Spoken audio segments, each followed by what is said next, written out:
PayPal isn't just a victim of competition, it's almost a victim of its own success. Buying PayPal is the fastest way for the Collison brothers to own the checkout button.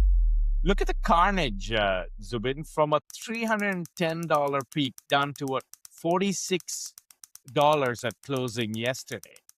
That is more than $300 billion of wealth just gone.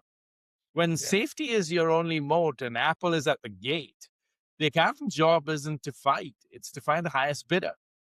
So, Aman, what's next? Right? I may be the prof in the room, but I'm interested to hear what our resident futurologist has to say. Give me those parts that PayPal has to explore. Zubin, you should travel more often. Your vocabulary of compliments grows commiserately with your air miles. But look, if you look at the board, the share price, the turnaround story is dead. We're now in a terminal liquidation phase. And I think there are three scenarios, and here's how it ends. Scenario number one is the strategic acquisition, the wallet war. There are rampant rumors in the Valley right now. In fact, more than the Valley, it's on Wall Street, it's everywhere, about Stripe. Think about this. Stripe has the developer love, the APIs, the modern infrastructure. But what do they lack? The 400 million user consumer footprint. Buying PayPal is the fastest way for the Collison brothers to own the checkout button globally. Yeah, I mean, and if it's not Stripe, we predicted, JPMC making some moves in 2026. Yes. Jamie Dimon has been sounding alarm on fintech for decades, right? PayPal is currently cheap at its 65 billion cap, right? For JPMC, this isn't really about the tech, which, we could argue they'll probably scrap. It's about acquiring 400 million active accounts in a weekend. Jamie's done that in the past. He loves distress play. One of the fastest ways for a legacy bank to become the world's largest digital wallet. So scenario two, Zubin, is the industrial merger, the plumbing play.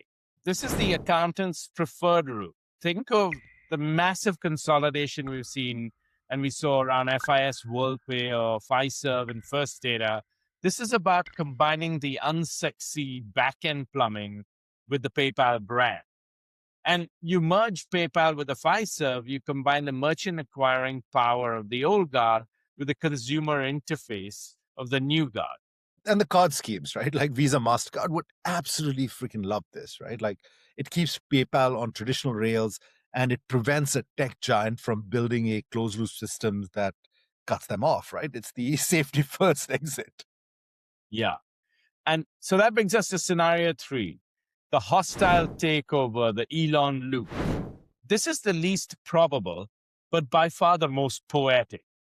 Elon Musk, he still owns X.com. He is obsessed with the Everything app, a vision that was stolen from him in the 2000 coup we talked about. He wants to build a global payment system for X, but the regulatory licenses take years to acquire. PayPal already has them in every jurisdiction that matters. Imagine the chaos. Musk launches a hostile bid, buys back his own history, and rebrands the entire thing to X overnight.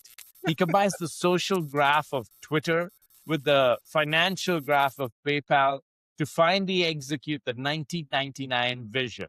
Well, won't we all love this? But, it's from the coup of 2000 to a takeover in 2026 would be probably the most Elon moment in the history of the internet. Okay, Zubin, bring us home. You're looking at the plumbing of the future from your new vaulted position. What is the one thing everybody is missing about the OG? Yeah, here is the trade-off, right? In 1999, trust was the currency of the internet. PayPal owned that currency because they were the only ones who made the internet feel like a storefront instead of a dark alley. But here's the brutal reality of the trust economy. Trust is a depreciating asset. Once you solve it, it essentially becomes a commodity. Today we don't trust a button. We trust the biometric face scan in your pockets, the secure enclave in your hardware. PayPal isn't just a victim of competition, it's almost a victim of its own success. It spent 25 years teaching the world that digital payments were safe. And the moment we all finally believed them, we stopped needing the middlemen to hold our hand. One of our wins and losses of 2025, right? Like Shopify wins, PayPal loses. Shopify didn't just give you a button. They gave you the inventory, the logistics, the storefront, and crucially, Shop Pay, sort of all integrated into one. They've built this closed loop ecosystem that treats payments as a feature, not as a product. When you're a standalone button in a world of integrated operating systems, you're essentially a ghost in someone else's machine.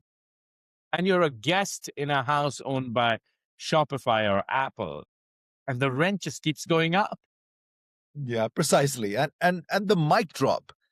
If you are a fintech company and your value proposition is just safety, you are already dead. To survive the next decade, you have to be identity, owning the customer's face and fingerprints, or you have to be infrastructure, which is essentially owning the merchant's entire business logic.